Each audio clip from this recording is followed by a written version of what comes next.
चलिए दोस्तों, आज हम लोग देखेंगे हिंदी का पेपर जो कि आपका 2026 में 100% ये आने वाला पेपर है। 2026 में यही पेपर आएगा आप लोगों का। जैसा कि आप लोग जान सकते हैं कि मैं जितने भी प्रश्न करा रहा हूँ इसमें सारे के सारे इंपॉर्टेंट हैं। मैं विज्ञान का पेपर करा चुका हूँ, गणित का करा चुका हूँ, अब हिंदी करा रहा हूँ। इसके बाद अंग्रेजी का मैं 3 से 4 पेपर कराऊंगा और आप लोगों को और अंग्रेजी का और सामाजिक विज्ञान करा दूंगा। आपको सारे के सारे प्रश्न वहीं से आएंगे। तो आप लोग हम चलते हैं, वीडियो को देखते हैं। तो सरस्वती पत्रिका के संपादक हैं। तो सरस्वती पत्रिका के संपादक प्रेमचंद्र जी हैं, हजारी प्रसाद द्विवेदी जी हैं, जयशंकर प्रसाद हैं कि महावीर प्रसाद द्विवेदी हैं। जैसा कि आप लोग को पढ़ चुके हैं कि इसके हम लोगों को महावीर प्रसाद द्विवेदी जी होते हैं, इसके हैं द्विवेदी जी। चलिए हम लोग आगे बढ़ते हैं और देखते हैं कि निर्मला किस विधा की रचना है। तो आप लोगों को निर्मला निबंध है कि उपन्यास है कि जीवनी है कि आत्मकथा है। तो आप लोगों को जैसा कि पता होगा कि ये हम लोगों का उपन्यास है निर्मला। ये सारे के सारे प्रश्न जितने मैं करा रहा हूँ सारे के सारे इंपॉर्टेंट है। तो आप लोग वीडियो को लाइक और शेयर कर दिया करें, क्योंकि इससे थोड़ा सा मोटिवेशन मिलता है वीडियो बनाने के लिए। पंचपात्र के लेखक हैं जयशंकर प्रसाद जी हैं, कचार रामचंद्र शुक्ल जी हैं कि पदम लाल पुन्नालाल बख्शी जी हैं, जयप्रकाश भारती जी हैं। तो हम लोगों का इसके हैं पदम लाल पुन्नालाल बख्शी जी हैं। ये सारे के सारे प्रश्न मैं जो करा रहा हूँ ये सारे के सारे इंपॉर्टेंट हैं। तो आप भी पढ़िएगा, अपने दोस्तों के साथ शेयर करिएगा। हिमालय की पुकार के लेखक हैं। हिमालय की पुकार के लेखक कौन है? जयशंकर प्रसाद जी हैं कि भगवती शरण उपाध्याय जी हैं कि रामधारी सिंह दिनकर जी हैं कि जयप्रकाश भारती जी हैं। तो हम लोगों का जैसे कि हम लोगों को पता है कि इसके जयप्रकाश भारती जी हैं। मैं उन्हीं प्रश्नों को लाया हूँ जो सारे के सारे इंपॉर्टेंट हैं। तो आप लोग वीडियो को बहुत ध्यान से देखा करिएगा और इन सारे के सारे प्रश्नों को आप लोग नोट कीजिएगा। सेवा सदन के लेखक हैं राम कुमार वर्मा, जगदीश चंद्र माथुर, मुंशी प्रेमचंद्र, आचार्य रामचंद्र शुक्ल जी हैं। तो इसके हम लोगों का है मुंशी प्रेमचंद्र जी हैं। सेवा सदन, प्रेम सागर, ये सारे के सारे इन्हीं के हैं। तो रीत काल के कवि हैं। रीत काल के कौन कवि हैं? नागार्जुन है, भारतेंदु हरिश्चंद्र है, महावीर प्रसाद द्विवेदी हैं कि मतीराम है। तो हम लोगों का जैसा कि ऑप्शन हो जाएगा, हम लोगों का रीतकालीन कवि हैं, हम लोग के रीतकालीन का मतीराम जी हैं। ये प्रश्न आप लोग पेपर में गलती कर सकते हैं, तो इन सारे प्रश्नों को आप लोग जरूर से जरूर पढ़ के जाएं। दूसरा सप्तक प्रकाशित हुआ था सन 1943 में हुआ था, सन 1951 ईस्वी में हुआ था, सन 1959 में हुआ था, सन 1979 में हुआ था। जैसा कि आप लोग पता होगा 1951 में हुआ था। हम लोग का देश जब आज़ाद हुआ था उसके 3 साल बाद ही ये प्रकाशित हुआ था। तो हम लोग चलिए देखते हैं कि निहार के रचनाकार हैं महादेवी वर्मा जी हैं, धर्मवीर भारती हैं कि रामेश त्रिपाठी हैं कि श्याम नारायण पांडे जी हैं। तो निहार के रचनाकार हम लोगों को हैं कि आप लोगों को भी पता होगा कि निहार के रचनाकार हम लोगों को हैं महादेवी वर्मा हैं निहार के रचनाकार। तो हम लोग चलिए आगे देखते हैं कि पुष्प की अभिलाषा शीर्षक कविता किस काव्य संग्रह से ली गई है। तो ये किससे ली गई है? यामा से ली गई है कि युगचरण से ली गई है, साकेत से ली गई है, रश्मि रश्मि मार्थी से ली गई है। रश्मि मार्थी है, ये थोड़ा सा प्रिंटिंग गलत हो गया है कि रश्मि मार्थी है। यहाँ पर भी एक ऐसे खड़ी पाई रहेगी। चलिए तो आप लोग देखते हैं हमने। तो हम लोगों का इसमें हो जाएगा कि ये युगचरण है। चलिए हम लोग देखते हैं क्वेश्चन नंबर 10 को। आप लोगों को प्रॉपर दिख रहा होगा क्वेश्चन कि हम लोग का है कि छायावाद युग की प्रमुख विशेषता है युद्धों का सजीव वर्णन, भक्ति का प्रधानता, यथार्थ चित्रण, प्रकृति का विवरण। तो हम लोग का क्वेश्चन नंबर 10 है कि प्रकृति का इसमें विवरण किया गया है। कि छायावाद में आप लोग देखते होंगे जैसे कि छायावादी कवि हैं हम लोगों के बहुत सारे हम लोग के छायावादी कवि हैं, जिसमें आप लोगों को दिखता होगा कि केवल वो जैसे प्राकृतिक के बारे में, फूलों के बारे में, इन सब चीज़ों के बारे में करते रहते हैं। हम लोग देखते हैं कि करुण रस का स्थायी भाव। यहाँ से आप लोगों का ग्रामर पोर्शन आ गया। तो मैं आप लोगों को अभी करुण रस, सोरठा, ये सब दोहा, ये सब जितने भी प्रश्न हैं मैं आप सारे के सारे आप लोगों को कराऊंगा।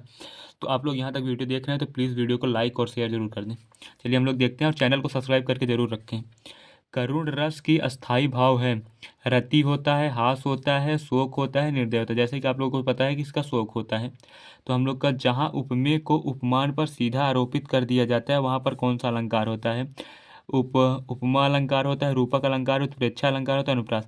अनुप्रास और उत्प्रेक्षा तो रूपक भी नहीं होगा, क्योंकि यहाँ पर रूप की बात की नहीं गई, तो यहाँ पर उपमा अलंकार होगा। ये सारे के सारे प्रश्न बहुत ही इंपॉर्टेंट हैं। तो हम लोग देखते हैं कि सोरठा किस प्रकार का छंद है? अर्ध सम्मात्रिक छंद है, सम्मात्रिक छंद है, विषम मात्रिक छंद है, इसमें से कोई नहीं है। कि सोरठा में हम लोग के क्या होते हैं कि यह एक अर्ध सममात्रिक छंद होता है, क्योंकि इसके पहले और तीसरे चरण में तेरह 11 मात्राएं तथा दूसरे और चौथे चरण में 13 मात्राएं होती हैं। निर्गुण शब्द में प्रयुक्त उपसर्ग है। निर्गुण शब्द में क्या प्रयुक्त हुआ है? नी नहीं, तो गुण नहीं, नीर नहीं, निर प्रयोग होता है। क्योंकि हम लोग जब नी को जब हम लोग निकालते हैं, निर को, ये जो ऊपर लगा है ये साथ में आता है, गुण रहता है, गुण में निर जुड़ा है, तब निर्गुण बना है। मैं आप सभी को संधि विच्छेद भी बहुत ही अच्छे से कराऊंगा। नील कलम में कौन सा समास है? नील कलम में कौन सा समास है? द्वंद्व समास है, कर्मधारय समास है, तत्पुरुष समास है, बहुब्रीहि समास है। तो हम लोगों को, जैसा कि हम लोगों को पता ही है कि इसमें हम लोगों का कर्मधारय समास है। आप लोगों को समास कितने पढ़ने हैं? 4 समास पढ़ने हैं, वो सारे सारे प्रश्न मैं कराऊंगा। अब हम लोग, सॉरी, आप लोगों को वीडियो में ये दिखा नहीं होगा। ये चलिए एक बार हम फिर से प्रश्न पढ़ लेते हैं। नील कमल में कौन सा समास है? नील कमल में हम लोग का कर्मधारय समास है। तो चलिए हम लोग देखते हैं क्वेश्चन नंबर 16 को। चलिए देखते हैं कि देव नदी का पर्यायवाची शब्द है। यमुना है, सरयू है, गंगा है, सरस्वती है। तो देव नदी हम लोग गंगा को बोलते हैं, यमुना को नहीं बोलते हैं। मैं सारे के सारे जितने भी प्रश्न करा रहा हूँ ये सारे के सारे इंपॉर्टेंट हैं।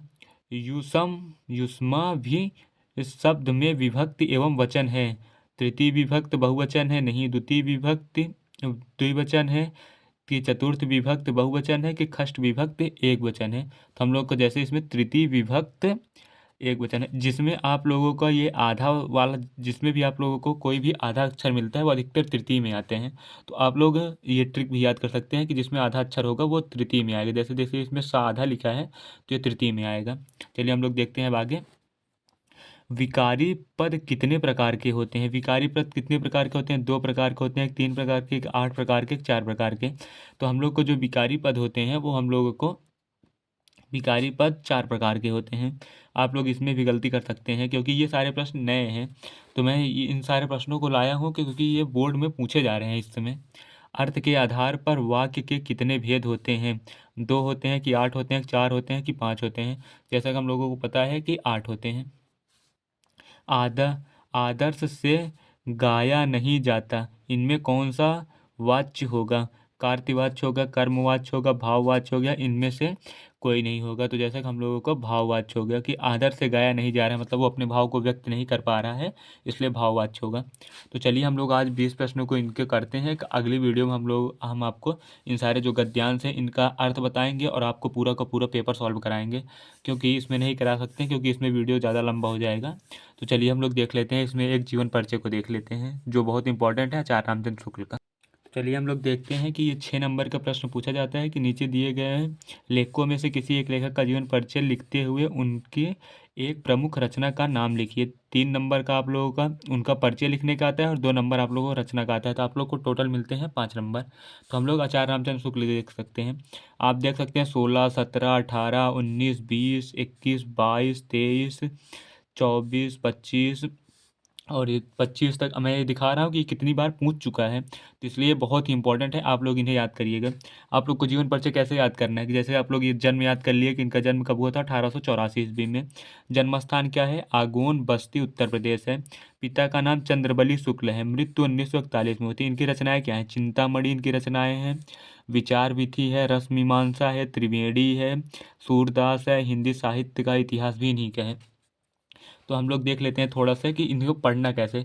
आप लोग केवल इसे एक बार पढ़ लेना है, इन चीज़ों को आपको फैक्ट की तरह याद करना है।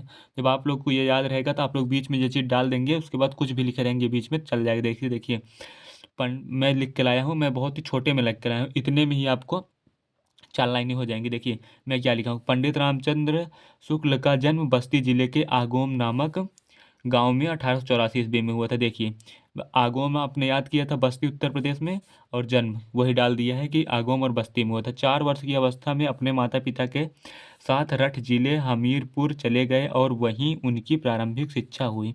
1892 ईस्वी में इनके पिता की नियुक्ति मिर्जापुर सदन में कानूनगो के पद पर हुई। पिता के साथ ये मिर्जापुर आ गए। देखिए इतना में क्या लिखा है कि बस उनके साथ आ गए, क्या आ गए, कुछ भी नहीं। आपको जो समझ में पेपर में आता है केवल वो आप लिखिएगा, आप अपनी भी बता सकते हैं उसमें कुछ। बट आपको जो ये तारीख होती हैं, डेट होती हैं, इन्हें आपको ध्यान से याद रखना होगा। फिर आप लोगों को 1921 याद रखना है। उन्होंने मिशन स्कूल में फाइनल परीक्षा उत्तीर्ण किया था। ये आप मिशन स्कूल नहीं लिखेंगे, आप लिख देंगे 1921 में उन्होंने स्कूली परीक्षा उत्तीर्ण की थी। करने के उपरांत उनके के काश पाठास इंटर कॉलेज में नाम लिखाया गया। हम लोग यहीं तक करते हैं। इनका जीवन परिचय आप लोग ऐसे याद करेंगे, मैं बता रहा हूँ ट्रिक ऐसे ही आप लोगों को लिखना है। तो चलिए हम वीडियो को यहीं तक करते हैं। वीडियो को लाइक शेयर और सब्सक्राइब कर लीजिएगा। धन्यवाद।